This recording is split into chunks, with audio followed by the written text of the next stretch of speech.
자, 이번 시간은 양도소득세 산출 과정 중에서 양도차익 계산 방법 등에 대해서 보겠습니다. 자, 우리가 이제 좀 어렵게 양도소득세를 받아들이는 이유가 용어에 관한 부분이고요. 차금과라는 용어를 기억을 하셔야 됩니다. 그래서 머릿속에 쳐 넣어야 돼요. 차금과라고 해서 제일 먼저 구세 계산을 할 것이 양도차익이라는 거 계산을 해봐야 되고요. 그 다음에 양도소득 금액이라는 것을 계산해 봐야 되고요. 그 다음에 과세 표준이라고 하는 거, 이렇게 세 가지 계산을 하게 됩니다. 그래서 차, 금, 과 이런 식으로 가게 돼요. 그래서 개념이 제일 먼저 양도가액에서 필요경비라고 해서 팔아서 남는 금액, 양도차익이라는 금액이 되게 될 것이고, 여기서 이제 오랫동안 보유했으면요, 장기 보유 특별공제액이라고 해서 이걸 뺀 것을 양도소득 금액이라고 부르게 됩니다. 그 다음에 기본 공제라고 해서 250만 원 빼게 됩니다. 이걸 과세 표준이라고 부르게 됩니다. 예, 아까 우리 문제 통해서 보셨지만 이렇게 과세 표준이 정해지게 되면 양도소득세율을 곱해서 산출세액이라는 것을 결정을 하게 됩니다. 그래서 차금과라고 하는 거, 차금과 이 순서에 따라서 접근을 하셔야 된다고, 외워야 된다니까요. 차금과 해서 앞으로 어느 영역을 공부를 하든 간에 차금과 순서에 따라서 양도소득세를 계산을 해내게 된다 해서 차금과 이런 순서로 가셔야겠고요. 양도세액을 계산하는 방법이 몇 개가 있습니다. 하나, 둘, 셋, 넷, 네 개 정도 되는데 일단 두 개는 버리고 가셔야 돼. 이건 이제 1분 안에 풀기가 거의 불가능한 문제가 될 테고, 우선 나머지라도 다 외운 상태에서 다 자신 있으면 그때 가서 고가주택에 있어서 양도차익의 계산 방법이라든가 부담부 증여에 있어서 양도차익의 계산 방법, 이건 그 다음 문제라고요. 그래서 알아서 혼자 하셔야 돼요. 교재에 다 정리가 돼 있으니까 나머지가 다 암기가 됐다라고 쳤을 때 그 다음 단계에서 준비하실 게 요 두 가지. 아마 그럴 일 없을 거예요. 1년 해봤자. 그래서 일단은 양도차익의 계산 방법에서 실질 거래 가액에 따라서 양도차익을 계산하는 것이 하나의 방법이 되게 된다. 그 다음에 이제 추계 결정에 따라서 양도차익을 계산하는 것도 하나의 방법에서 의미가 이런 식이죠. 양쪽 다 취득가액이라든가 또는 이제 양도가액을 실거래가를 알 수가 있다라고 전제가 되게 되면은, 이때는 실거래가를 알 수가 있다고 하면 실질 거래 가액을 기준으로 해서 양도차익이라는 것을 계산을 해야 될 것이고요. 실거래가를 알 수가 없다라고 전제가 되게 되면 이때는 미루어서 결정한다, 추계 결정 또는 추계 경정 이런 용어를 쓰게 됩니다. 그래서 다시요, 제일 먼저 우리가 양도차익을 계산하는 방법은 실거래가를 기준으로 해서 양도차익을 계산하고, 그 다음에 여기다가 양도소득 금액, 그 다음에 양도소득 과세 표준 등을 계산을 해서 산출세액이 나올 수가 있겠다. 이에 대응해서 지금 이제 양도차익을 계산할 때 실거래가 입증을 할 수가 없다라고 전제가 되면 추계 결정이라는 방식을 통해서 양도차익을 계산하게 된다. 그래서 일단은 양도차익 계산 문제, 많은 문제는 구성이 안 되는데 나중에 우선 구체적으로 파악할 텐데, 실질적으로 되게 복잡하게 돼 있어요. 근데 실제 외우는 방법은 역시 동일한 구조로 가는 거예요. 앞에서 우리가 미등기 양도자산에 해당하지 않는다, 모든 것이 이렇게 가듯이 여기도 동일한 논리 구조로 접근을 하셔야 됩니다. 그래서 몇 개만 외워서 끝장을 봐야 되고, 일단은 모든 얘기의 시작은 차금과, 이게 기본 세팅이 되셔야 돼. 이게 이제 세팅이 안 돼버리면 개판이 돼요. 그래서 차금과라고 하는 거, 이건 뭐 책에 정리된 게 중요한 게 아니라 머릿속으로 양도소득을 계산하기 위해서 제일 먼저 양도차익 계산하고요. 그 다음에 양도소득 금액 계산하고요. 그 다음에 양도소득 과세 표준을 계산해 가는 방식으로 해서 양도소득세를 산출을 한다. 그래서 제일 첫 번째 쟁점, 양도차익의 계산 방법이라는 걸 보게 됩니다. 그래서 실거래가에 따라서 양도차익을 계산할 때 실거래가에 따른 양도가액에서 필요경비라고 하는 것을 뺀 금액을 가리켜서 바로 양도차익으로 정의를 하게 됩니다. 그래서 지금 매도한 가격, 그래서 받은 금액, 이게 실거래가에 따른 양도가액이 되게 될 것이고, 과거에 주고 산 돈, 이게 이제 취득가액에 관한 부분이 되게 될 테고요. 한편 사가지고 일정하게 그 물건을 유지를 하려면 돈이 추가적으로 들어갈 수가 있습니다. 이걸 우리가 자본적 지출액이라고 되겠죠. 그래서 아파트 샀다고 해서 계속 아파트가 10년 후 20년 그대로 유지가 되는 게 아니기 때문에 중간에 보수를 하거나 이런 일이 있을 수가 있다는 얘기죠. 또 법적으로도 소유권을 지켜내기 위해서 소송을 제기하거나 이런 경우도 존재할 수 있을 겁니다. 이런 것을 자본적 지출액. 한편 팔기 위해서 들어간 비용, 이걸 우리가 양도 비용이라고 부르게 됩니다. 그래서 자, 필수적으로 들어가거나 들어갔던 돈, 이런 것을 이름하여 뭐라고 한다? 필요 경비라고 부르고, 필요 경비의 범죄는 취득가액하고요. 그 다음에 자본적 지출액, 그리고 그 다음에 양도 비용, 요 세 가지가 뭐가 된다? 필요 경비. 당연히 그러니까 이렇게 필수적으로 들어갈 돈은 빼낸 상태에서 초과되는 그 이익에 대해서 양도 소득세가 과세가 되게 될 겁니다. 그래서 자, 이렇게 이제 하나 보셨고요. 기본 뼈대. 그래서 이제 자, 실질적으로 논의할 쟁점은 취득가액 어디까지 인정을 하게 될 것이냐라고 하는 거. 자, 그래서 취득가액으로 인정되는 것과 제외되는 것이 있게 됩니다. 일단은 쉽게 가십시다. 내용을 봐봤자 어차피 모를 테니까 쉽게 가셔야 돼. 자, 한번 보니까 산입된 것 나와 있죠? 산입된 것은 어떻다? 취득가액으로 인정하지 않는다라고 하는 거. 하나 외우시면 된다고. 제외되는 걸 외우셔야 돼. 포함되는 걸 외우면 너무 개수, 경우의 수가 여기 따로 얘기 안 한 게 너무 많기 때문에 알기가 힘들어요. 그래서 산입된 건 어떻다? 바로 취득가액에 포함시키지 않는다라고 하는 거 나와 있고요. 그 다음에 이제 지연이라는 것이 나오겠죠. 그래서 지연이라고 하는 거, 지연에 따른 이자 상당에 이거 취득가액에 포함시키지 않는다. 그래서 이걸로 외우시면 돼. 그래서 지상 가나요? 그래서 지연의 지자고요. 산입의 산자. 지연되거나 산입됐다라고 하는 것은 어떻다? 이 부분은 취득가액의 범주에 포함시키지 않는다. 찾아보셔야 된다고. 지연되거나 산입되는 것은 어떻다? 취득가액의 범주에 포함시키지 않는다. 그래서 다시요. 자, 우리가 실거래가에 따라서 양도 차익을 계산함에 있어서 지연되거나 산입되는 것은 어떻다? 취득가액에 산입한 지산은 취득가액에 포함되지 않는다. 미리 외우고 들어가셔야 된다고. 텍스를 읽지 말고 지산은 어떻다? 취득가액의 범주에 포함되지 않는다. 이렇게 일단 뼈대를 잡고 들어가셔야 돼요. 이제 개념을 설명을 드릴게요. 자, 우리가 이제 소득세라고 하는 게 이런 게 있었죠. 지금 양도소득세가 지금 우리가 논의하고 있는 게 있었고, 양도소득세 말고요. 또 뭐가 있냐면 지금 또 뭐가 있더라? 바로 종합 소득세라고 하는 것이 있게 될 것이고, 그 다음에 이제 중간에 또 하나가 퇴직소득세 이런 것이 있죠. 퇴직소득세는 나중에 이제 한 번 정도 집어나오는데 의미가 없을 테고요. 우리 앞에서 공부했던 거 있었죠. 사업소득, 기타소득 이런 거 구분했었죠. 총 6개 소득에 대해서는 뭘로 구분한다? 바로 종합소득세 과세 대상이 되게 된다. 다시요. 총 6개 소득, 퇴직소득과 양도소득을 제외한 6개 소득은 종합소득세 과세가 이루어지게 됩니다. 그럼 이제 종합소득세도 그런 거야. 자, 지금 들어온 돈하고요. 필수적으로 나가야 될 돈이 있겠죠? 지금 양도소득세 계산할 때 양도가액이라는 것을 얻어내기 위해서 필수적으로 나가야 했던 돈이 있다고요. 취득가액이 있었죠. 자본적 지출액이 있었죠. 양도비용 이게 필수적으로 나갔다고. 그럼 똑같이 이 비용은 빼고 나서 세금 계산을 하게 된다. 이런 논리야. 그럼 종합소득세 소득을 얻기 위해서 필수적으로 나가야 했던 돈이 있었죠. 그죠? 소득을 얻기 위해서 반드시 나가야 될 돈이 있잖아요. 가게를 운영해서 식당을 해서 소득이 발생했다라고 했을 때 그럼 가게 월세도 빼야 되고 이런 것들이 필요경비라는 개념이라고요. 필요경비의 개념이 필수적으로 나가야 될 돈이에요. 그 부분에 대해서는 세금을 매길 이유가 없는 거죠. 그래서 종합소득세 같은 경우도요. 일정한 소득이 발생하겠죠. 그중에서 뭐를 빼야 돼요? 필요경비라고 하는 것을 빼게 돼서 소위 소득의 범주를 확정을 하고 일정한 과정을 통해서 세율을 곱해서 종합소득세가 확정이 된다고요. 종합소득세는 매년 내는 겁니다. 종합소득세는 매년 내는 거라고요. 자, 우리가 앞에서 이제 공부할 때 그런 얘기 했잖아요. 소득세 납세 의무의 성립에서 소득이 발생한 때가 아니라 과세 기간이 끝나는 때 어떻다? 소득세 납세 의무가 성립하게 된다라고 했었거든요. 자, 그래서 산입 얘기를 하려고 그래요. 그래서 자, 가보겠습니다. 취득에 관한 취득 과정에서 소송이 붙을 수가 있습니다. 그러면 이제 소송 비용이 들어갈 수가 있겠죠?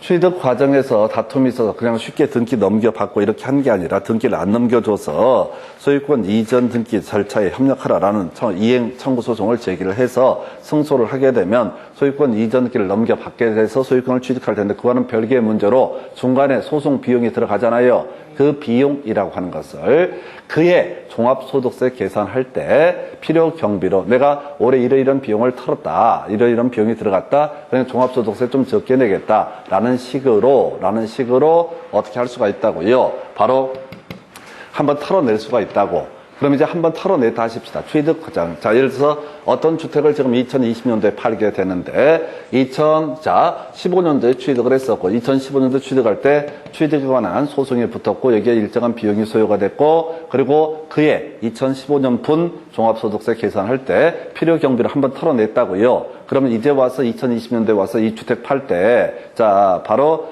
지금, 필요한 돈이었다라고 해서 한 번 더 털어낼 수가 없다. 이미 한 번 세금 계산할 때 털어냈으니까 이 부분은 어떻다? 필요 경비로 인정하지 아니한다. 이해되셨죠? 그러니까 2015년 종합소득세 신고할 때 2015년은 종합소득 신고할 때 내가 소송을 했고 거기에 비용이 얼마가 투입이 됐고 그래서 그의 종합소득세를 줄이기 위해서 필요 경비로 거기다가 증거서를 냈다고 그러면 이미 종합소득세가 줄어들었잖아요. 2015년분 종합소득세가 줄어들었다고. 근데 이제 와서 2020년도에 와서 또 팔면서 내가 사실 이 부동산 취득할 때 이런 비용이 들었다. 그러니까 나는 이 비용을 필요경비를 빼달라 하면 인정 안 한다고요. 한번 이미 계산을 했으면 그 부분은 어떻다? 인정하지 않는다라고 할 것. 산입된 거 나와 있죠? 그 다음에 감가상각비로서 각 과세기간의 사업소득금액을 계산할 때 필요경비에 산입한 거 나와 있죠? 역시 종합소득세 얘기를 하는 거야. 자, 종합소득세를 낼 때 내가 건물을 하나 가지고 있어서 얼마의 소득이 발생했는데 감가상각비 얼마가 있으니까 요건 경비로 쳐서 어떻다 빼달라고 얘기를 할 수 있다고 종합소득세 신고할 때 그러면 한 번 이미 산입이 된 부분에 대해서는 어떻다 이제 와서 감가상각이 발생했으니까 이것의 가치가 떨어졌으니까 이 비용을 빼달라고 할 수가 없다고. 그래서 외울 게 뭐라고요? 한 번 산입을 해버린 것은 어떻다 다시 양도소득세 계산할 때 추가적으로 필요 경비로서 인정을 해주지 않는다. 되어 있죠? 이건 여기 되셨죠? 자세히 모르고 그냥 외울 게 뭐라고요? 산입된 것은 어떻다? 필요 경비 또는 취득가액에 포함시키지 않는다. 이렇게 외우시라고. 문장을 외우려고 하지 말고요. 그냥 결론을 외우시라고. 지산은 취득가액에 포함되지 않는다. 자, 지연 얘기 보겠습니다. 당초 약정에 따른 거래가액의 지급기일 지연에 따라서 추가로 발생하는 이자 상당액 나와 있죠? 이것은 어떻다고요? 취득가액의 범주에 포함시키지 않는다라고 이렇게 되어 있다. 취득가액의 범주에 포함시키지 않는다라고 할 것. 자, 이게 뭔 소리냐면, 자, 이 사람이, 갑이라는 사람이 현재 X 부동산을 을에게 양도해서 양도소득세를 계산을 해야 되는데, 전에 병한테 이 부동산을 취득을 할 때, 병한테 부동산을 취득을 할 때, 뭘 했다고요? 지금, 원래 1억에 사기로 했어. 근데 날짜를 지연을 해서 실제로 지불한 금액은 1억 500이야. 그러면 그 500만 원 부분은 어떻다? 취득가액으로 인정하지 않는다라는 얘기라고요. 다시 이 갑이라는 사람이 지금 을한테 팔고 있는데 팔아서 양도소득세를 이제 계산을 해내야 되는데 애초에 취득할 때 자기가 취득가액을 날짜를 어겨서 지연해서 일정한 비용을 지불 더했다. 이자 상당액을 지불했으면 그 부분은 어떻다? 바로 취득가액으로 인정하지 않는다라고 할 것. 요렇게 가게 됩니다. 그래서 지연 외우시라고 지연하고 산입된 것은 어떻다? 취득가액의 범주에 포함되지 않는다라고 할 것. 요거랑 이제 비교해서 하나 이슈가 될 만한 게 이게 있어요. 당사자 약정이한 대금 지급 방법에 따라서 취득원가의 이자 상당액을 가산해서 거래가액을 확정하는 경우 그 이자 상당액 나와 있죠? 이건 취득가액의 범주에 포함을 시키게 됩니다. 개념은 이런 식이에요. 자, 병이라는 사람한테 이 사람이 1억의 부동산을 이제 사게 되는데 1억에 이제 부동산을 사는데 얘기가 좀 달라지는 거야. 어떻게 하면 일시불로 지불하면 1억이고 그 다음에 2년 할부로 지급하면 1억 1천만 원이다 라고 이렇게 매매계약이 체결됐다고 해서 이 사람이 1억 1천만 원 2년 할부로 해서 1억 1천만 원을 샀으면 이때는 취득가액을 뭘로 친다고요? 1억 1천만 원을 취득가액으로 친다 이런 얘기라고요. 그래서 이 부분은 취득가액의 범주에 포함을 시키게 된다. 근데 이렇게 하는 게 중요한 게 아니라 지산 이게 두 개 외우시면 돼. 지연하고 이미 산입이 된 부분은 어떻다? 취득가액에 포함시키지 않는다. 텍스를 읽지 말고요. 계속 외우시라고. 지산 들어가면 어떻다? 지산 두 가지는 어떻다? 취득가액에 포함되지 않는다. 그래서 필요경비를 인정을 해주지 않는다. 이런 취지예요. 지산 이렇게 외우시면 됩니다. 지산 이렇게 외우시라고. 문장을 외우려고 하지 말고 단어 키워드로 지산 이렇게 외우시면 됩니다. 지연하고요. 이미 산입이 된 것은 어떻다? 취득가액의 범주에 포함시키지 않는다. 지연하고 뭐라고요? 산입된 것은 취득가액의 범주에 포함시키지 않는다라고 하는 것. 지연하고 뭐라고요? 산입되었던 것은 취득가액의 범주에 포함시키지 않는다라고 하는 거. 요렇게 논의를 좀 기억을 해달라고요. 지산 이거 외우시라고 해서 앞으로 전체 뼈대는 이제 양도 차금과 이렇게 세팅을 해주시고 차금과라고 세팅을 해주시고 취득가액의 범주에 포함시키지 않는 거 산입됐던 것은 어떻다? 포함시키자 취득가액의 범주에 또는 필요 경비의 범주에 포함시키지 않는다라고 할 거. 이렇게 그림을 잡아서 봐야 되겠고요. 자, 그리고 나서 검토 드리게 될 주제. 그 다음 주제 나와 있습니다. 양도체계 계산에서 자본적 지출액이라고 하는 것이 나와 있어요. 그래서 이 자본적 지출액 관련해서는 종류가 대단히 많습니다. 여러분들이요, 요걸 이제 암기할 수 없으면 해봤자 의미가 없어요. 그래서 이 자본적 지출액은 공통적인 이슈가 뭐가 되냐면은 다른 거 다 빼버리고 자본적 지출액은 이 자산을 취득한 후에 추가적으로 또는 이 자산을 유지하기 위해서 추가적으로 소요된 비용을 뭐라고 그런다? 자본적 지출액. 그래서 공통적으로 이 자본적 지출액 같은 경우는요, 여기 볼까요? 증명서류가 있어야 된다. 증명서류가 있거나 또는 금융거래 증명서류에서 확인되는 경우 나와 있죠? 해서 다른 건 일단 빼버리고 일정한 비용이 투입이 됐다라고 했을 때 증명서류가 있을 때만 어떻다? 자본적 지출액으로 인정을 한다. 해서 아파트를 사가지고요. 개보수를 해서 2천만 원 투자가 됐다. 그러면 그 소요된 비용을 증명하는 서류 또는 통장을 통해서 증명되는 서류가 있을 때 그 금액만 뭘로 쳐준다? 바로 자본적 지출액으로 쳐준다. 다 공통적인 이슈입니다. 증명서류가 있거나 자 이런 게 기본적인 이슈. 그 다음에 자 필요 경비에 산입되지 아니한 금액 나와 있죠. 이것부터 갑시다. 다시 자본적 지출액에 포함시키지 않는 거 뭐라고요? 이미 한번 필요 경비에 산입된 거 나와 있죠.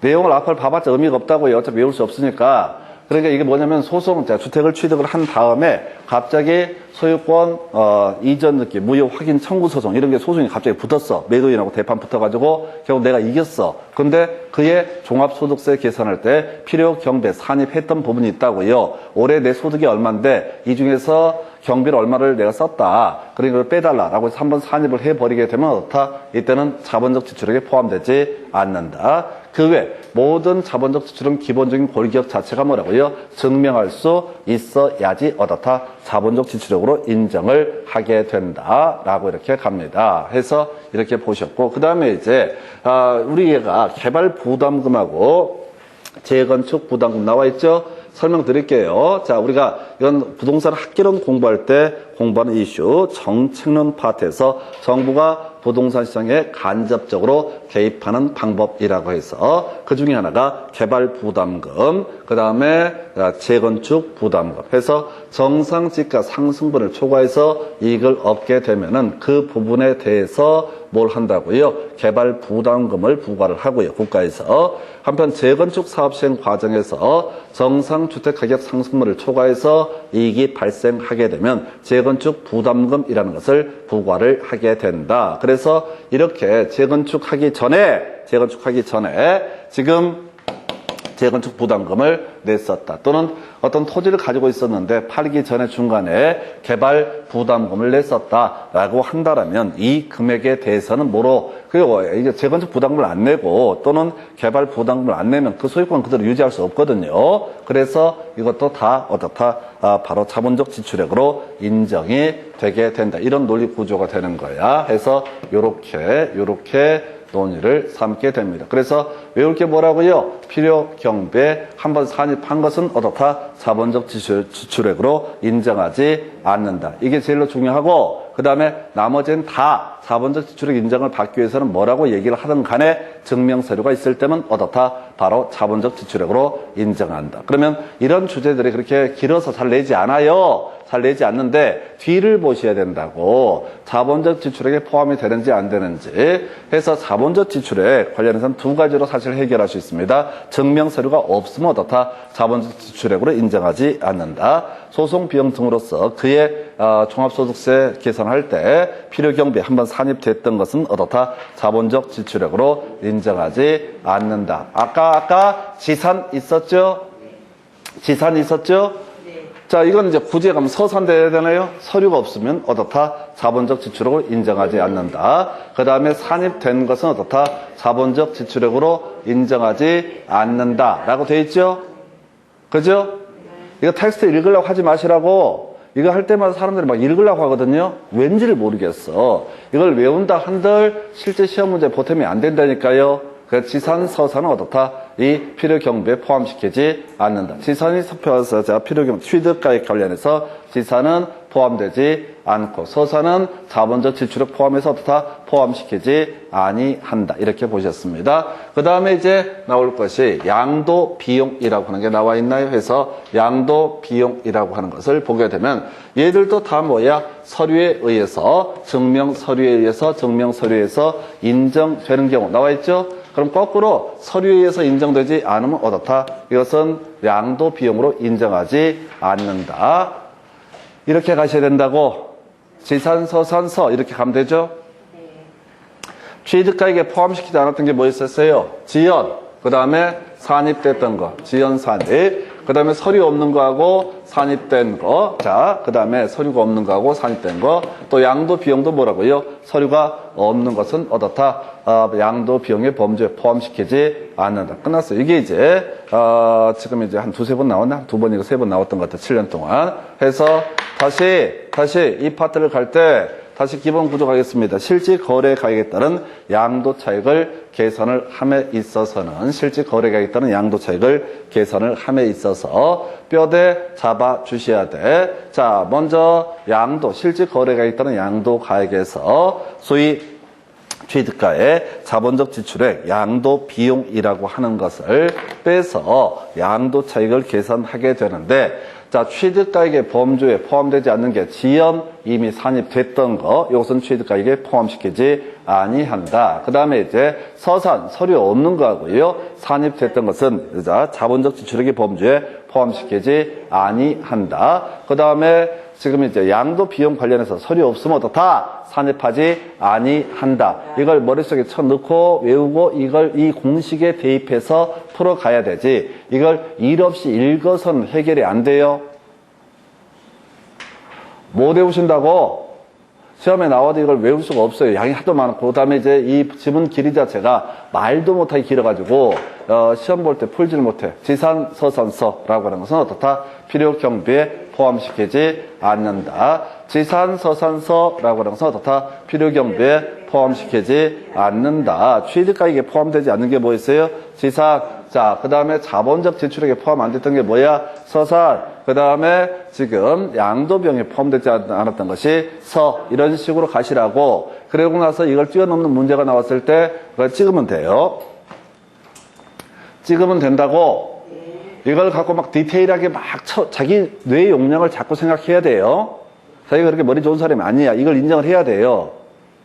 지산, 서산, 서도 못 친다니까요. 나중에 정신이 없어가지고. 근데 아까 제가 미등기 양도소산에 포함되지 않는다. 비사업용 토지에 포함되지 않는다. 이렇게 공식 하나 만들어서 모든 문제를 풀어낼 수 있듯이 이것도 그냥 루틴 자체가 지산, 서산, 서라고 하는 것은 필요 경비 범주에 포함되지 않는다라고 하는 거. 그래서 이게 지금 뭔 생각을 해야 돼? 우리가 실제로 지금 이제 양도소득세를 중개업하면서 계산하고 이러시면 안 돼요.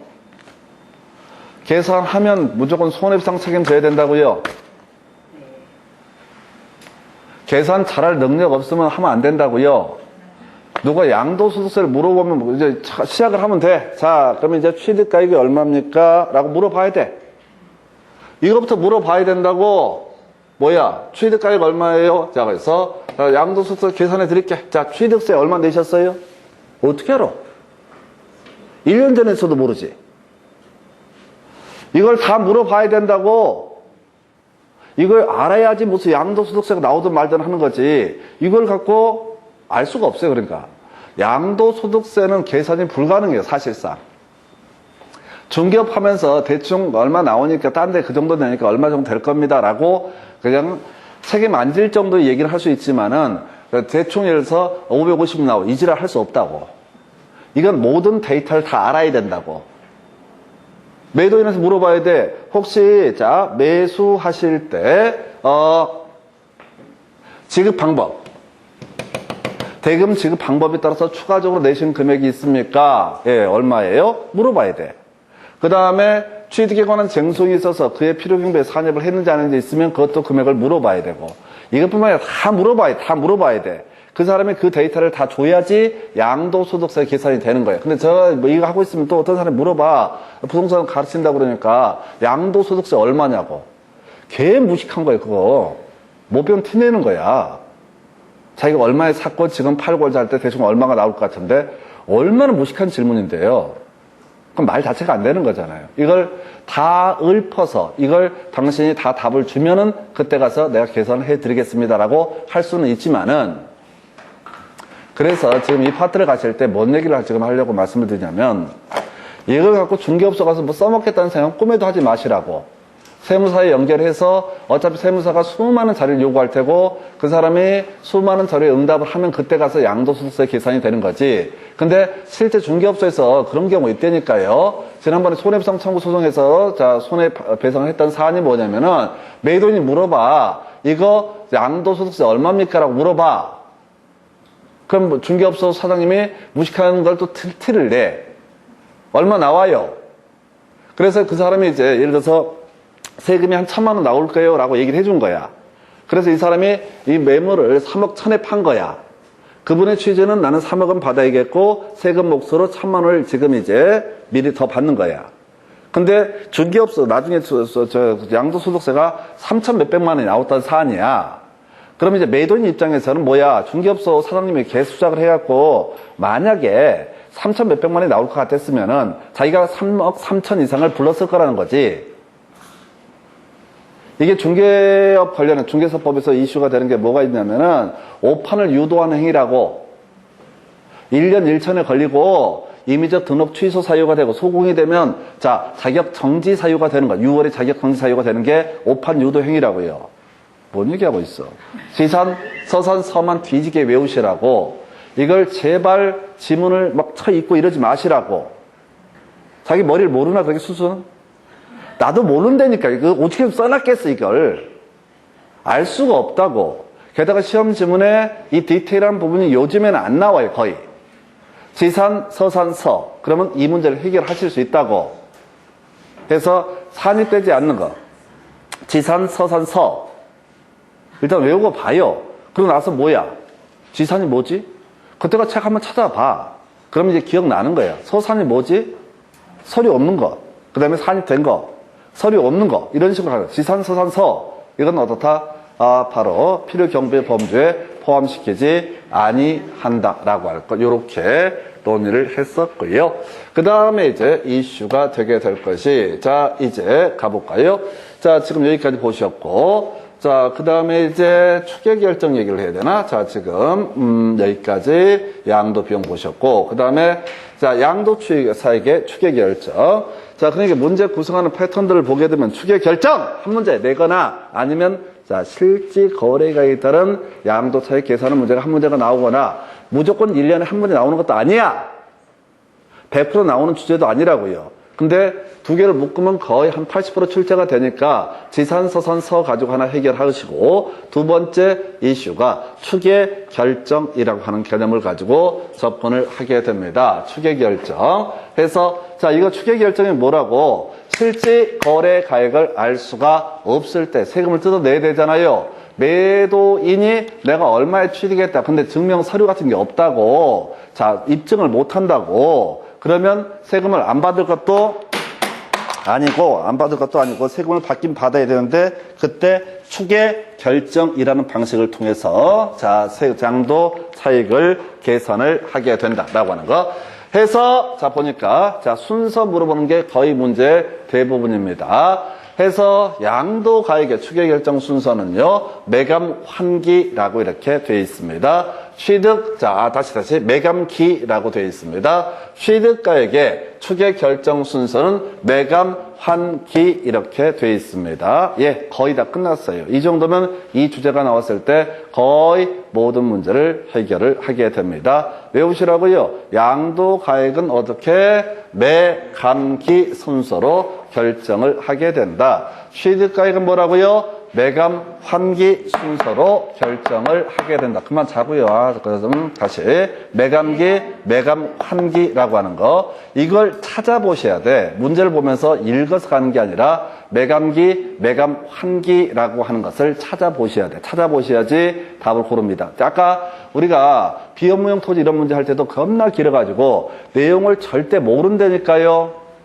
근데 합격은 해야 되겠고 그러면 이제 패턴 자체를 잡아내야 돼. 해서 매감기, 매감 환기 해서 이걸 벗어난 문제가 한 문제가 나왔었어요. 좀 이따 문제 가지고 보시게 될 텐데 그런 문제는 뭐 죽으라는 문제였었고 솔직히 말씀드리면은 뭐 때려 죽여도 풀기가 어려워. 이제 나왔으니까 복귀하면서 아 이게 언제 나왔었고 또 30회 때 새롭게 출제가 됐다라고 제가 분석을 해드릴 수는 있지만은 거의 외우기 좀 곤란해요. 그래서 매감기, 매감 환기라고 해서 자 요거부터 다시 가겠습니다. 자 자산의 양도 또는 취득 당시 실거래가를 인정 확인할 수 없는 경우 양도가액 또는 취득가액을 추계 결정하는 순서 매감 환기 순서에 따라서 결정한다라고 되어 있죠. 자, 세 가지로 외우시는 거야. 두 가지가 되나? 자, 전체 취득가액 또는 양도가액 이런 표현 나와 있죠. 전체를 뭉뚱그려 얘기할 때 뭐라고요? 매감 환기. 이것도 시험에 나온다고. 법조문 그대로 나오는 거니까. 이게 통틀어서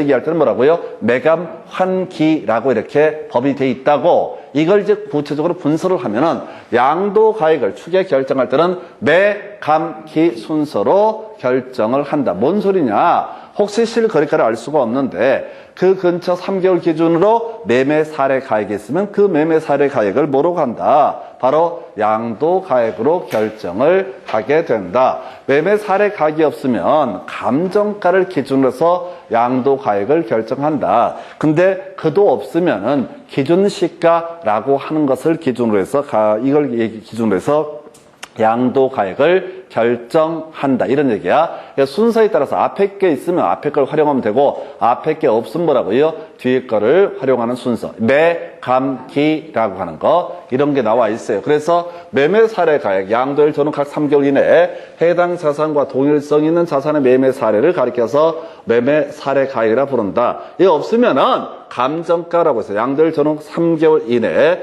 해당 자산과 자산에 대한 둘 이상의 감정평가액의 평균액이 있으면 이런 걸 가봤자 의미 없고 외울 게 뭐라고요? 매감기 이것만 기억해서 접근을 해 주셔야 됩니다. 매감기라고 하는 거, 기준시가라고 하는 거, 토지는 개별 공시지가 이거 외울 때도 됐겠다. 주택은 개별 주택가격, 공동주택가격이라고 하는 거 언제 가자 부동산 학계론 얘기할 때 했던 얘기잖아요. 국토부 장관이 표준지 공시지가를 결정하면 시군구청장이 자신의 관할구역 안에 있는 나머지 토지에 대해서 가격을 결정한다. 이걸 뭐라고 한다? 개별 공시지가. 책을 볼 게 아무것도 없다니까요. 자, 써봤자 아무 의미 없으니까 자꾸 이걸 보면서 외우셔야 돼. 책을 책에다 메모하고 이런 건 뭐냐면 나중에 가서 복습하겠다 이런 취지인데요. 있는 수업이나 잘 듣자. 이게 제 주장이에요. 있는 수업도 안 듣고 복습을 한다. 가당사는 짓거리다. 오늘 그냥 외우셔야 돼. 이 자리에서 최대한 외운 데까지 외우고 그래도 부족함이 있다. 그럼 포기하시면 되는 겁니다. 근데 다음에 또 똑같은 얘기를 해.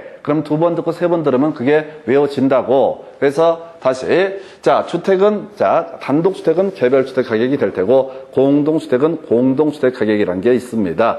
건물은 별 의미 없고요. 나중에 이제 분양권이 이슈가 되는데 그때 문제 가지고 설명을 드릴 거예요. 그래서 작년에 이제 이걸 가지고 물어봤는데 이 정도 외워서는 손도 안 대고요. 엄청 복잡스러워. 법조문 안에도 괄호 넣고 괄호 빼고 이런 게 무지 많아. 그래서 이거 하나만 갖고 1시간 설명해도 수험생이 소화를 할 수가 없어. 그런 것들을 공부를 하는 게 아니야. 그냥 기본 매감기, 매감 환기, 취득가액의 추계 결정 순서라고 하는 거 매감 환기라고 되어 있다고요. 매감 환기. 문제들이 그중에 제일 어려운 문제가 취득 환산가액을 계산하는 공식입니다. 해서 보니까 뭐라고 돼 있어요? 실매감이라고 돼 있죠? 실매감이라고 돼 있죠? 곱하기 양도 당시의 기준시가분의 취득 당시의 기준시가라고 하는 것이 취득 환산가액이다. 근데 이것도 지금 앞에 있는 거 다 소화했을 때 하실 얘기야. 난이도 제일 어려운 문제 중에 하나가 실매감, 양도 당시의 실질 거래가의 양도 당시에 자, 지금 이제 매매 사례가의 양도 당시의 감정가 뭔 소리냐면 취득 환산가액이라는 걸 경우에 따라서 계산을 해야 되는데 이때는 순서가 혹시 양도 당시에 실거래가가 있고 그다음에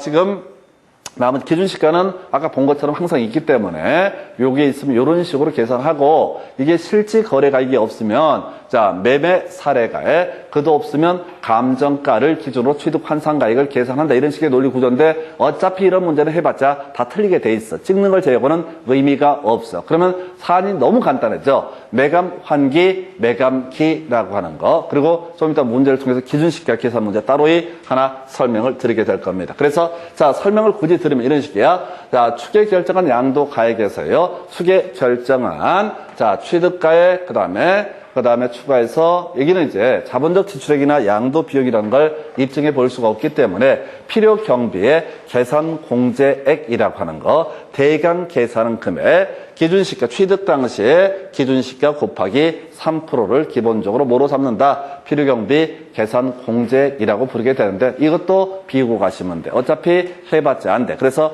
이 파트는 매감 환기, 매감기와 매감 환기 문제로 해결합니다. 그러면 자 다시 갑시다. 지상, 지서, 그 다음에 뭐가 있었지? 서. 이것은 어떻다? 자, 실질 거래 가액에 따른 양도 차익을 계산할 때, 실질 거래 가액에 따른 양도 차익을 계산할 때 필요경비 범주에 포함시키지 않는다. 이런 게 있었고요. 그럼 두 번째가 매감 환기, 매감기라고 하는 거. 매감 환기, 매감기, 매감 환기. 양도 가액의 추계 결정 순서는 매감기가 될 테고, 취득 가액의 추계 결정 순서는 뭐가 된다? 매감 환기라고 하는 것이 이슈가 되게 된다라고 할 것. 요렇게 설명을 드렸습니다. 이제 문제 가지고 설명을 드리도록 하겠습니다. 자, 첫 번째 보니까 필요 경비에 관한 설명 옳은 것을 고르시오. 읽으면 안 돼. 읽으면 안 돼. 읽으면 당해요. 읽으면 모를 얘기가 두 개, 세 개 깔려 있고 무너지게 돼 있어. 그러면 이때 필요 경비에 산입하지 않는 것만 외웠었죠. 자, 지상, 지서, 그 다음에 서 있었죠. 지상, 지서, 서라고 하는 것 다 필요경비에 산입하지 않는다. 지사는 취득가액에 포함시키지 않는다. 지서는 자본적 지출액에 포함시키지 않는다. 서는 어떻다? 양도 비용에 포함시키지 않는다. 라고 이렇게 외우신 걸 대입을 하셔야 된다고. 질문 가보겠습니다. 1번 취득 원가에 포함시키지 앞에서도 읽으면 안 돼요? 앞에서도 읽으면 안 된다고. 겁나 무식한데 아무것도 모르는데 앞에서부터 읽어버리면 공포가 막 엄습해 온다고. 손을 댈 수가 없다고. 그래서 취득 원가에 포함되지 않는 게 뭐라고 써요? 지산 이렇게 갔었죠? 지산 들어갔었죠? 네. 이거 처음 외웠잖아요. 방금요 외웠잖아요. 지산은 어떻다? 취득 원가에 포함시키지 않는다. 자, 요거 1번 옳게 구성했죠?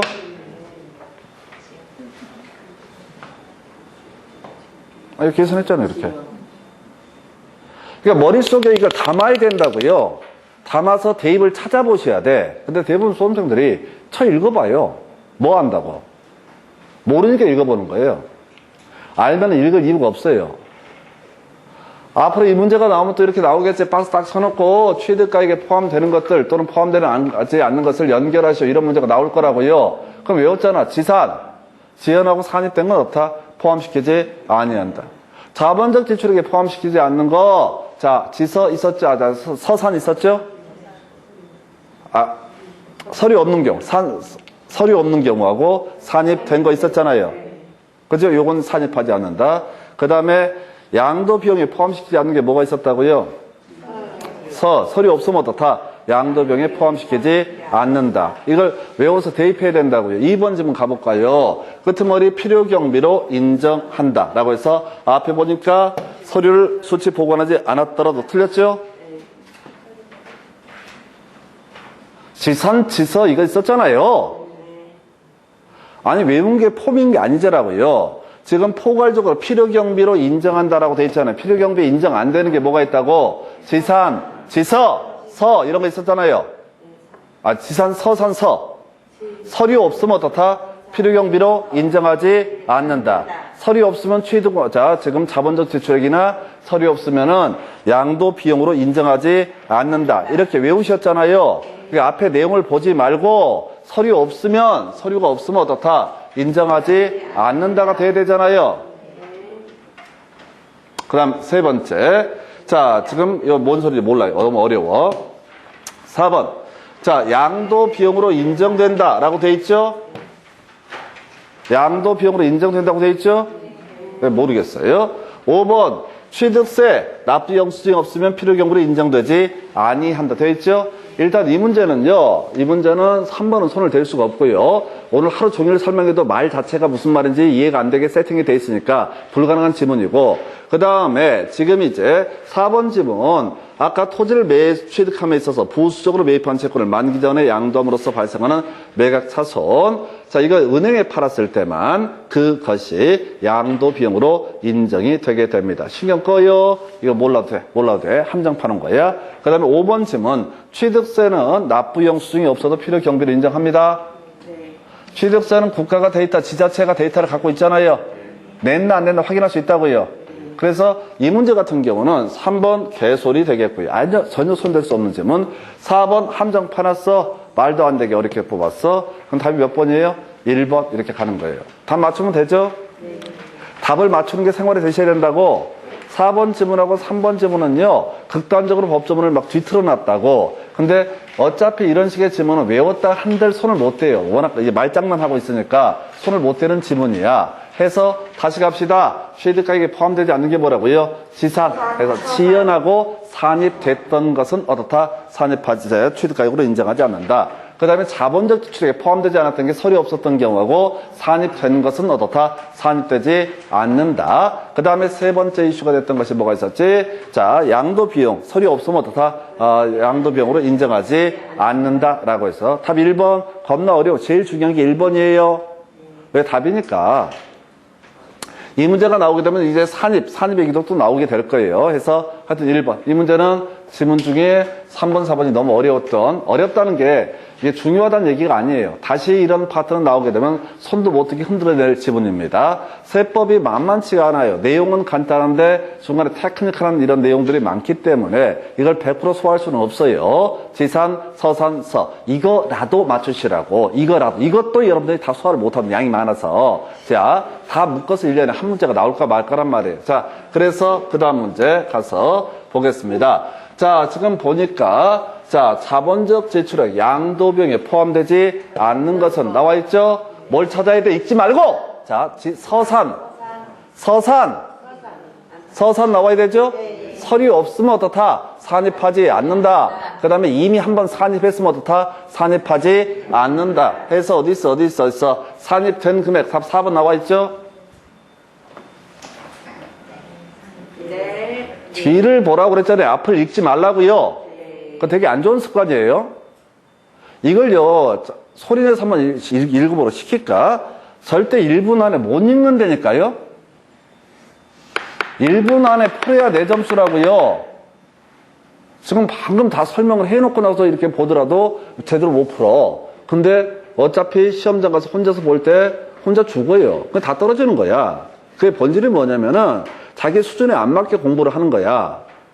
전에 보면 뭐 머리 좋은 사람들 있잖아요. 뭐 고승덕 변호사 뭐 이런 사람들 뭐 30 패스하고 젊은 나이에 뭐 2, 3년 만에 다 패스하고 꼭 그런 식으로 공부를 하려고 그래. 대가리가 그 수준이 안 되는데.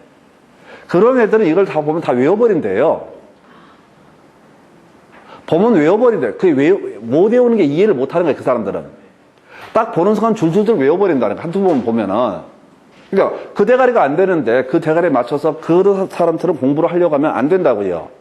그냥 평범한 사람도 그대 안 된다. 그러니까 고승덕 공부법 이런 것들 인터넷 돌아다니는 거 보게 되면 미친놈들이야. 자, 첫 번째 책을 1회독을 한다. 2회독. 자, 2회독을 할 때 뭐더라? 저자의 의도를 파악한다. 우리는 연배가 1년 내내 해도 책 한 번도 못 읽는데 책을 넘어가지가 않는데 어떻게 한 번 1회독을 한 다음에 2회독 하면서 저자의 의도를 어떻게 파악을 해요? 그러니까 그건 머리 진짜 좋은 천재들 얘기고 평범한 사람들은 안 되니까 그냥 이렇게 야매로 지산, 서산, 서 해서 외운 걸 대입하라고요. 읽지 말라고. 절대 읽지 말라고요. 읽어봤자 아무런 의미가 없어. 어제 문제 보신 거 다 기억할 거 하나도 몰라. 지문 순서 받고 답을 못 맞춰. 돌아서면 잊어버려요. 그래서 지산, 서산, 서는 어떻다? 포함시키지 않는다. 읽으시면 안 돼요? 읽으면 시험장 가서 또 읽고 지랄이야? 진짜 그 미친 짓이야.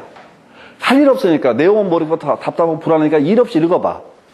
자기 수준을 알아야지. 제일 머리 좋은 사람은 딱 봤을 때 모르면 그냥 볼펜 놓고 아무 번호 찍고 나와서 자는 게 마음 편한 거예요. 거의 미련 두고 있어봤자 아무런 의미가 없어요. 되느냐 안 되느냐 되게 단순한 문제. 지산, 서산, 서 외워서 대입하는. 모든 문제는 암기야. 모든 문제는 얼마나 암기를 했는지 테스트를 하는 거예요. 그래서 우리는 다 외울 수가 없으니까 야매를 이렇게 치고 들어가는 거예요. 그래서 산입된 금액, 이것은 필요경비 등에 산입하지 않는다. 그 다음, 자, 소득세법상 거주자의 양도소득세가 과세된 부동산의 양도가 뭐라고 쓰는 거야? 자, 결정하는 경우 틀린 것을 고르시오. 자, 일단 지문 가보겠습니다. 양도 또는 취득 당시 실거래가 확인해서 필요한 장부 등이 없을 때 결정 사유에 해당된다. 안중에, 자, 여기서는 이제, 지금 이제 축에 나와 있죠? 축에 나와 있죠?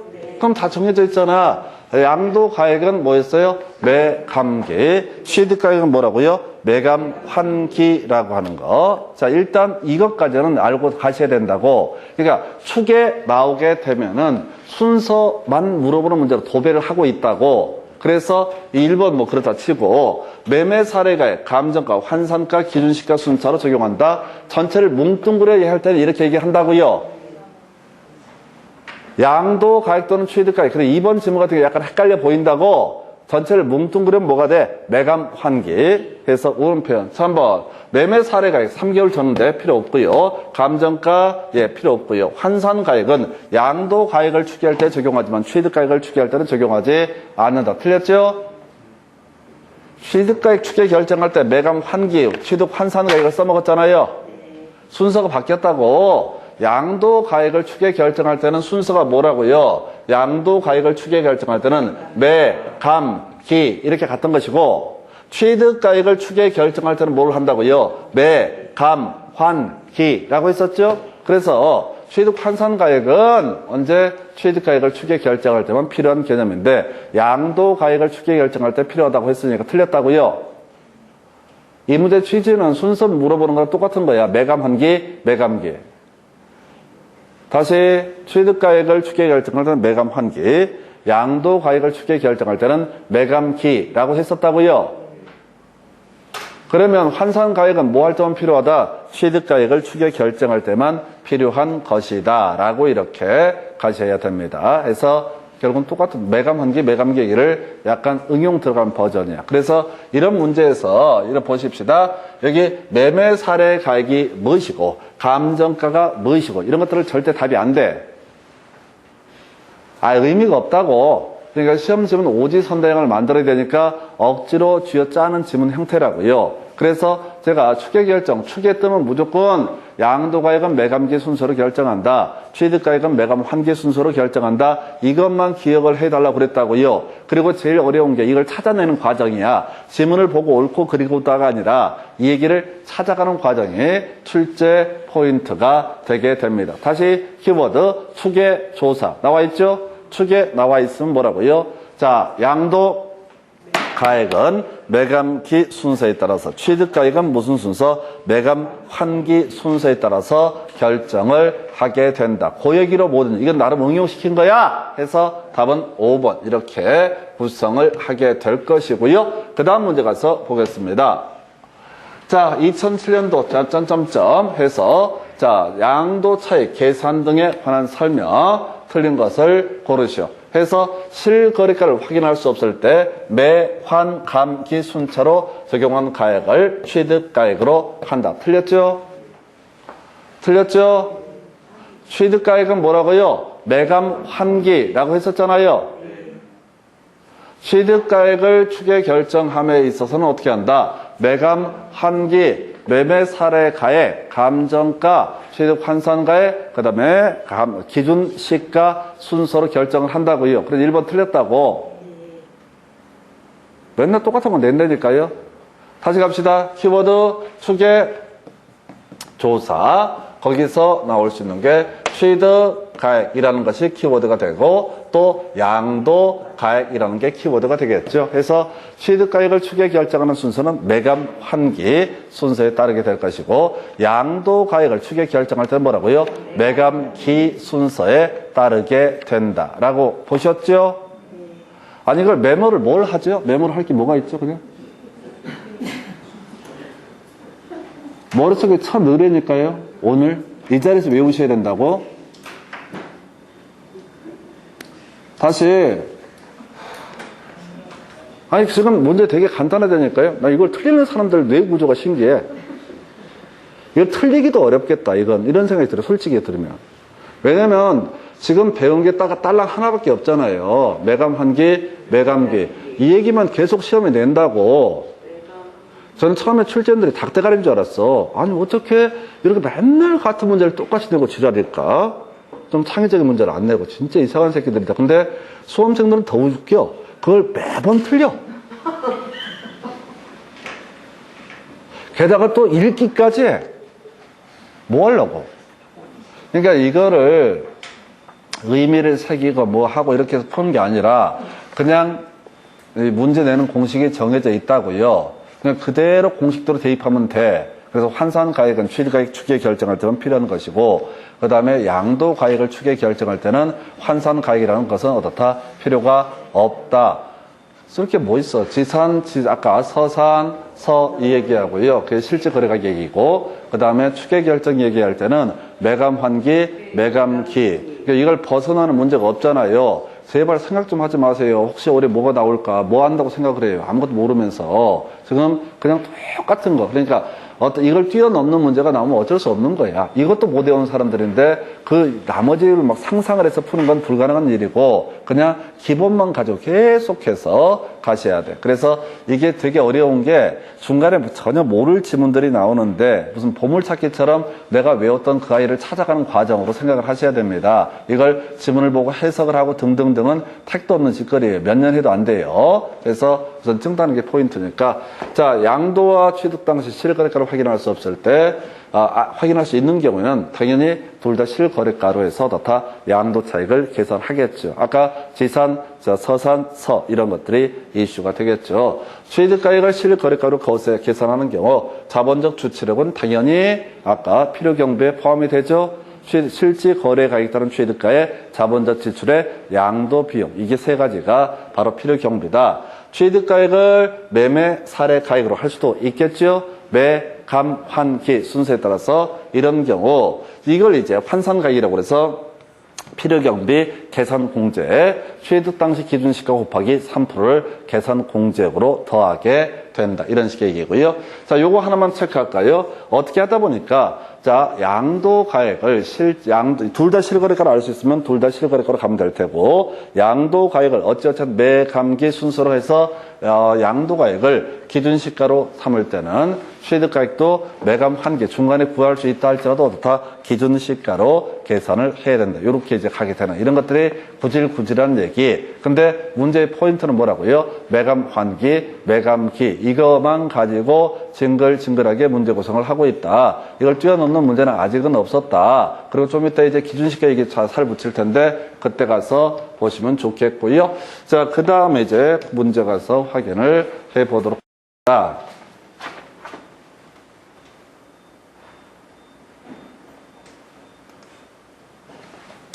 자, 소득세법상 거주자의 양도소득세에 관한 설명 틀린 것을 고르시오라고 되어 있었어요. 자, 1번. 자, 잘 모르겠고요. 자, 한번 가볼까요? 맞나? 이 문제가 순서가 맞나요? 제 편집이 맞게 되어 있나요? 네, 가보십시다. 1번 모르겠다. 뭐가 복잡시로. 2번 장기보유 특별공제를 적용하지 아니한다. 요건 맞죠? 미등기 양도자산은 기본공제, 장기보유, 특별공제 적용하지 않고요. 세율은 70% 적용을 하게 된다. 하나 아는 질문 나왔네요. 이월과세, 예, 이거 공부 안 하셨어요. 아직 잘 모르겠고, 그 다음에 A법원과 특수관계가 있는 주주가 시가 3억 원에 자, 이것을 시가 3억 원에 토지를 5개 양도한 경우 3억으로 본다. 아직 공부 안 했어요? 뒤지게 공부하실 주제고. 그 다음에 여기 5번 보니까 뒤에 매, 감, 기 순서 나와 있나요? 그런데 뭐라고 되어 있어요? 취득, 가액인 실질 거래를 인정할 수 없을 때 해서 다 몇 번? 5번 틀렸죠? 매감 환기가 돼야 되죠? 매감 환기가 돼야 되죠? 그러니까 이 문제가 이제 요즘에 이제 이런 식으로 내버리니까 너무너무 힘든데, 뭔 얘기 하려고 하냐면, 이 중에서 쓱 보면은 잘 모를 얘기들이 있어. 보지도 마. 어차피 공부 실력 없고 능력 없으니까 보지를 마시고 답을 맞추는 능력을 보여주셔야 돼. 실력이 아니라 쭉 보다 보면 예를 들어 2번 지문은 그래도 하나 알아먹을 얘기예요. 그죠? 앞에서 미등기 양도 자산에 대해서는 장기보유 특별공제 적용하지 않는다. 기본공제 적용하지 않는다. 이런 거 있었잖아요. 세율은 70%를 적용을 한다. 그러니까 2번은 알 것 같아. 나머지 잘 몰라. 모르면 두 번도 보지 마. 어차피 봐봤자 모르는 거니까. 근데 5번 가서 보게 되면 취득가액이라고 나와 있죠? 취득가액, 추계결정 순서 뭐라고요? 매감 환기라고 가야 되죠? 그래서 얘를 틀리게 뽑았다고요. 그래서 1번이 왜 옳아요? 5번이 틀렸으니까. 아니, 이렇게 이 과정에 노출이 되셔야 된다고. 제발 공부할 때 실력을 쌓겠다는 생각을 하지 마시라고. 이런 게 얼마나 어려운데, 실력 쌓는 건 더 어려운 게요. 실력이 다 있다 한들 이걸 읽어보십시다. 때려 죽여도 1분 안에 못 풀어요. 문맥이 못 푼다고. 근데 답은 똑같다고, 항상. 그래서 여러분들 아주 거의 뭐가 돼야 되냐면, 그래서 처음 문제를 접하실 때 뒤만 보는 거야? 몰라. 자, 요건 알겠다. 그죠? 아, 요건 아는 거니까. 뒤만 보신다고 취득한 날로부터 기산한다. 그 패스. 그 다음에 3억으로 본다. 일단 패스. 유행수를 바라지 말고. 그 다음에 매, 감기 순서 이런 거 나와 있잖아요. 그러면 아는 게 있어서는 2번하고 5번 두 개밖에 없다고. 1년을 하든 2년을 하든 이것도 못 외운다고. 그러면 답은 몇 번이 된다고요? 5번을 바로 찍고 넘어가야 된다고. 이게 문제 푸는 테크닉이고 기술이고 실력이고 능력이라고요. 보통 수험생들 중에 가끔 보면 그런 분들이 있다니까요. 이걸 다 해설을 해. 다 알아. 근데 또 떨어져. 이제 몇 번 떨어지고 나면은 계산도 안 돼. 서로 세기도 처음에 무슨 전문대학도 아니고 2년. 4년제도 아니고 4년. 특수대학원 들어가면 뭔 지랄이야. 실력이 없어 떨어지는 게 아니라니까요. 웬만한 기출문제를 줄줄줄 다 소화한다고요. 웬만한 문제부터 다 풀어. 그리고 또 잘난 척까지 내가 공부 좀 한다고. 같은 학원에 다니는 사람들 공부도 더럽게 못하면서 이렇게. 저 아저씨는 좀 티미한 것 같다. 뒷담하고. 근데 티면 아저씨는 붙고 자기는 또 떨어져. 실력의 문제가 아니라요. 이건 얼마나 단순 작업이 훈련됐는가 이 싸움으로 보셔야 돼요. 그래서 매감환기, 매감기. 그래서 나머지는 뒤에서 관련한 부분 할 때 설명드릴 거예요. 별 의미 없고요. 그 다음 문제 가서 볼까요? 자, 기준시가, 산정 등에 관한 설명 틀린 것은 이렇게 되어 있습니다. 예, 30회 때 나왔던 문제고요. 못 풀 문제 되겠습니다. 이거 딱 보는 순간 알아야 된다고. 아, 내가 모르는 거 나왔구나. 우리가 외웠던 공부 방법이 이런 식이었어. 기준시가. 토지는 뭐가 된다? 개별 공시지가. 자, 주택은 단독주택가격, 개별주택가격. 그 건물은요, 국세청장이 결정고시한 가액. 이렇게 외우셨어. 그리고 나와서 이게, 이 문제가 어려웠던 건데, 분양권 얘기 한번 보겠습니다. 분양권이라는 개념을 살펴보도록 하겠습니다. 분양권이라고 하는 걸, 자, 보게 되면은, 잠깐만요. 위치가, 이게 이쪽에 있나? 이렇게 가야 되는구나. 자, 그래서, 자, 이 문제, 분양권 관련해서 우리가 어디서 이 비슷한 내용을 공부를 하냐면은, 중개보수 얘기할 때 한번 공부를 합니다. 중개보수. 중개보수라고 하는 게 거래 금액과 중개보수율을 곱하면 어떻다? 그게 중개보수가 되게 되죠? 공인중개사법에서 확인 설명하고요. 거래계약서 작성 교부하고요. 그리고 나서 뭘 하게 되냐면은 이제 중개보수를 받게 된다고. 중개보수를 계산하는 방법은 거래 금액 곱하기 중개보수요율. 너무 오래전인가 벌써? 열흘도 안 지났어요, 얘기한 지. 그래서 거래 금액을 계산함에 있어서 나머지는 다 부차적인 얘기였었고, 거기 이제 매매를 포함한 둘 이상의 거래가 한꺼번에 이루어졌을 때 매매 금액만을 거래 금액으로 본다. 교환 계약에서는 큰 금액을 거래 금액으로 보게 된다. 임대차는 환산 보증금에서 원래 보증금 더하기 월차임 곱하기 100을 해야 되는데 5천 미만이 되게 되면 곱하기 70을 하도록 한다. 이런 얘기를 하면서요. 그때 제일 이슈가 됐던 게 분양권이죠. 분양권을 중개를 했을 때, 이 중개보수 계산할 때 거래 금액 어떻게 계산할 거냐. 개, 중, 프 이렇게 기억을 해달라고 그랬었죠. 계약금, 중도금, 거기다 프리미엄을 합산한 금액을 뭐로 삼는다? 거래 금액으로 삼게 된다. 자, 그러면 이제 이 분양권을 양도했을 때, 양도소득세 과세 대상이라고 그랬었죠. 분양권 양도소득세 부동산을 취득할 수 있는 권리의 양도 해서 토지상환채권 분양권이라는 게 있다고 그랬잖아요. 분양권을 양도하면 양도소득세를 내야 될 것이고, 이때 자, 그러면 이제 양도한 금액이 얼마냐가 문제가 되게 된다. 지금 뭘 계산해 봐야 양도 차익을 계산해 봐야 된다고요. 그래서 양도 차익. 근데 얘는 분양권 같은 경우는 기준시가라고 하는 게 결국은 똑같은 의미야. 공인중개사법에서 얘기하는 중개보수에 있어서 거래 금액이라는 개념하고요. 그 다음에 어딨지? 자, 지금 어디 있어? 오피스텔 필요 없고 어디 가버렸네? 자, 1번, 2번, 3번 분양권 얘기. 부동산을 취득할 수 있는 권리라는 개념 나와 있죠? 이 부동산을 취득할 수 있는 권리라고 하는 거 이때 지금 이제 양도 금액 얼마로 계산할 것이냐 해서 요거 이제 갑자기 용어 생각이 안 나네. 여러분 기본서 갖고 제가 이제 간단히 체크만 하고 얘기를 할게요. 이게 여러분 교재 기준으로는 자 106페이지 하단부에 보시게 되면은 불입한 106페이지 제일 상단부 불입한 금액하고요. 그 다음에 프리미엄을 합한 금액이라고 나와 있죠. 자, 분양권의 기준시가라고 하는 개념이 뭐라고요? 이미 낙자 받으신 분이 불입했던 금액하고요. 프리미엄을 합산한 금액이라고 했었죠? 외울 때 불프 이렇게 외우자고 때 블랙 프라이데이 말고 불타는 말고 불입한 금액과 프리미엄을 합산한 금액이라고 하는 거 이게 바로 뭐가 된다? 기준시가, 분양권의 기준시가다라고 이렇게 논의를 했던 바가 있습니다. 해서 불프 이 얘기를 가지고 쟁점을 삼아냈어요. 그래서 이 문제는 거의 의미가 없어요. 틀린 걸 고르셔서 자 부동산을 취득할 수 있는 권리 불입한 금액 플러스 프리미엄을 합산하는 금액. 그래서 같은 맥락이 뭐라고요? 계중프. 중개 보수할 때는 계중프 나왔었죠? 중개 보수할 때는 계중프 나왔었잖아요.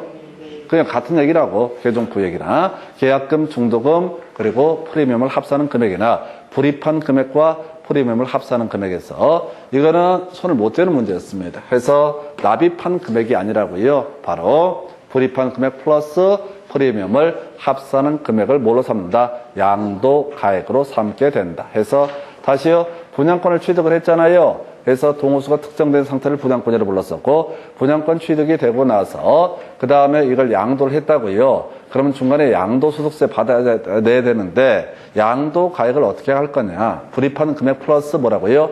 프리미엄을 합산한 금액이라고 하는 거. 불프. 어쨌든 답이 됐으니까 이거 하나만은 기억을 하셔야 돼요. 그리고 나머지 부분들은 너무 까다로워서 풀 수가 없게 구성을 했습니다. 그래서 자, 요것도 굳이 이제 출제자의 의도를 분석을 해보면요. 우리가 기준시가라고 하는 거 토지 나올 테죠. 그 다음에 건물 나올 테고요. 주택도 있게 됩니다. 오피스를 따로 얘기를 하는데 이런 게 가장 기본이고 그중에 제일 어려운 게 뭐라고요?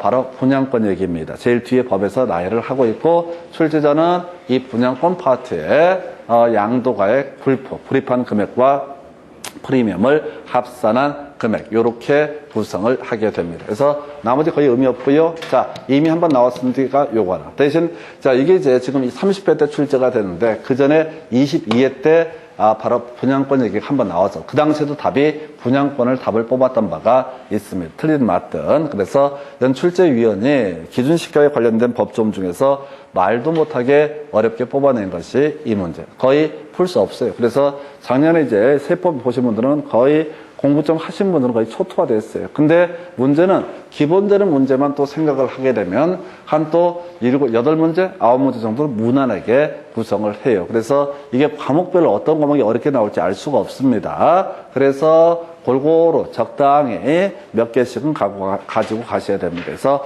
나머지는 이 문제는 손댈 수 없고요. 불프라고 하는 거 이게 공인중개사법에서는 계중프라고 하는 개념으로 연계가 되고요. 그 다음에 계산 문제가 지금 몇 개 나와 있는데 하나, 총 3문제 나와 있나요?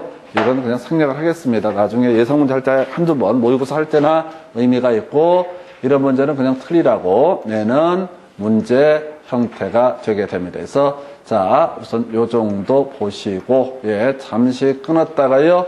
그 다음 주제. 이게 30회 이 문제 같은 경우도 자, 일단은 가장 난이도 있게 구성이 됐어요. 의미 없는 문제로 보시면 됩니다. 그냥 틀리라고 내는 문제예요. 그래서 지금 얘기까지 보죠. 잠시 끊었다가 다음 주제 설명을 드리도록 하겠습니다.